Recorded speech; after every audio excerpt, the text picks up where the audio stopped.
Democracy Now!, democracynow.org, the War and Peace Report. We're on the road in Los Angeles.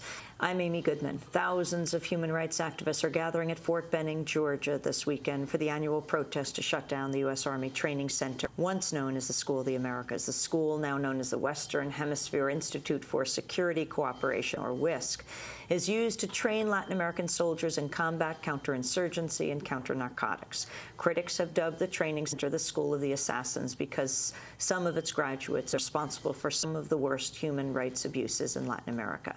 This year's protests will commemorate the 20th anniversary of the murder of 6 Jesuit priests in El Salvador, their housekeeper and her daughter, by the US-backed Salvadoran military. The Jesuit priests were killed November 16, 1989, 20 years ago this week, when a military unit entered the Central American University campus and shot them to death. The priest's housekeeper and her daughter also killed. The Jesuits had been outspoken advocates for the poor and critics of human rights abuses committed by the Arena government. Many of the soldiers involved in the murders were graduates of the School of the Americas at Fort Benning.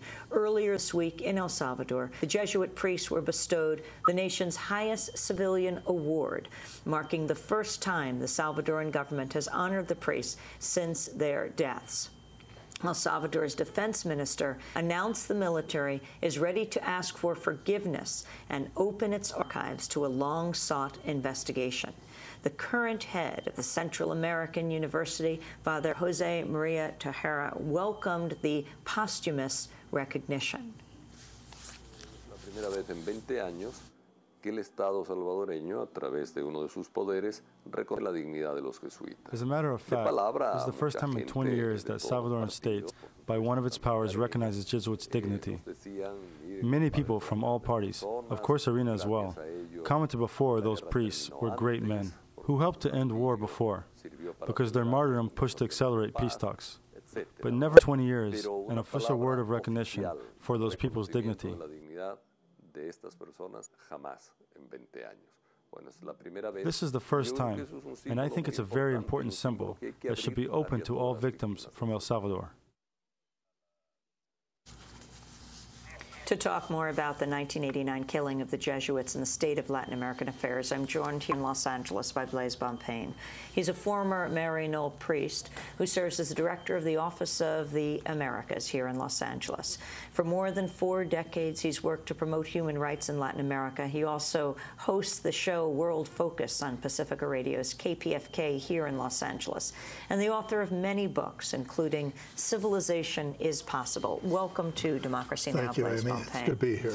Talk about the significance of this anniversary. You knew the 6 Jesuit priests. Yes, our last visit with them was in a labor gathering just about a year before they were killed. We all met at the university there in El Salvador, La UCA, and Father Ellacuría really was in charge of the gathering. He didn't just welcome us to the university. He was part and parcel of chairing the entire meeting. We were heavily buzzed by the helicopters at that time, and there were a lot of threats. Fabi Velasquez was killed during that week. She was head of one of the major unions in El Salvador, and we fanned out from there to the countryside and saw the particular rebel activity in the area, and that was just about a year before they were killed in 1989.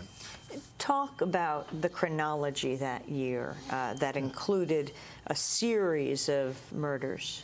Well, it goes on, actually, you can start as early as 1971 when Father Ellacuría got there, and then the bombing of the university began in 75. In 77, there were 12 students killed, some from the university and some from the state university, and there were 20 wounded. They just opened fire on them. The bombing continued at the university, of Father Ellacuría's offices, of the library, and of the high school. There's a high school also in the area. So he was constantly under attack because of the charges of liberation theology. And if we read the torture manuals which the School of the Americas Watch uncovered, we see direct reference to theology of liberation as a subversive act, a subversive organization on behalf of the people of El Salvador. And then, of course, in 1977, Father Rutilio Grande was killed, another Jesuit. And that was the time when Archbishop Romero said, "Me convertí," they converted me. By that he meant he was there on behalf of the poor, and he was no longer part of the oligarchic military connection, which used to be called the Holy Trinity in El Salvador. And the fact that he identified with the poorest of the poor, he became an object of threats as well. And of course, he was killed in 1980 on the 24th of March. And that was followed by the killing of the sisters, the four sisters, in December 2nd of 1980. For those who don't know the history, which not necessarily people's fault, since so much of the corporate media in this country whites out history. Oh, yes. The sisters, the nuns you're talking about. Oh, yes. There were Maryknoll sisters and Ursuline sisters and a lay sister as well. And they were killed on December 2nd, 1980. And this continued. By who? Well, they were killed really by the security forces. They were raped and killed. And that also led to the conversion of Ambassador White, who's been speaking on behalf of the... That's what the U.S. ambassador to El Salvador, Robert White, at the time. They had dinner with him the night before, and he entered into the fray. And, of course, that was a great turning point. Joe Moakley and other Congress people got into it at that time. And then years later, actually, we're talking about 9 years later, the Jesuits were killed. But in between that time, tens of thousands of people were killed. The religious people have no more right to live than anyone else. And so it was every day torturing and killing. And it is so ironic that today the Congress of the United States has a special commemoration of the Jesuits. Resolution 761, they mention them all. It reminds me of the scriptural statement that first they kill the prophets, then they honor them. And so here they are all mentioned, Father Ello Correa, Ignacio Martin Barro, Segundo Montes, all of them mentioned in the congressional. Why don't you read their names? Okay. The first is the rector, Ignacio Ello Correa, then his Vice Rector Ignacio Martin Barro, Segundo Montes, Armando Lopez, Juan Ramon Moreno, Joaquin Lopez y Lopez, the housekeeper Julia Elba Ramos, and her daughter Celina Maricet Ramos. And that's the 20th occasion of their death at the University of Central America, Jose Simeon Cañas, located in El Salvador.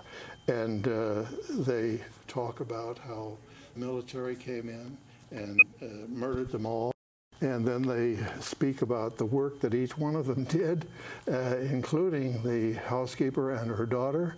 And then they mentioned the Jesuit colleges in the United States. And of course, they also mentioned that a Salvadoran jury found guilty 2 Salvadoran military officers, including Colonel Guillermo Alfredo Benavides Moreno.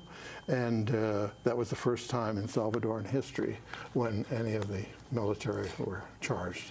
Can you bring us to the present? Because you have the honoring for the first time in El Salvador.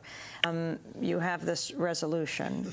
And you have this protest that's taking place now. Yes. This is 20 years later at the School of the Americas. Well, now has a different name, WISC. Yes.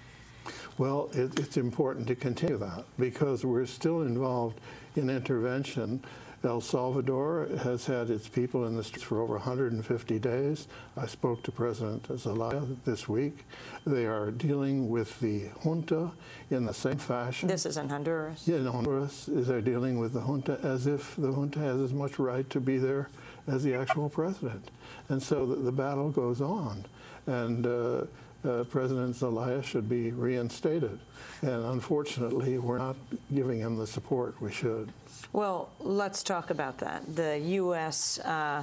Role in what's going on right now in Honduras. The democratically elected President Zelaya was ousted on June 28th. He snuck back into the country, still is holed up at the Brazilian embassy. A deal that was announced as being brokered that would return Zelaya in the last few weeks seems to have fallen apart, and now there are elections coming up. Explain what you think the United States has done and should be doing. Well, at this very time, Senator DeMint made a deal with the State Department, with Hillary Clinton and others, to say, all right, I'll support Tom Shannon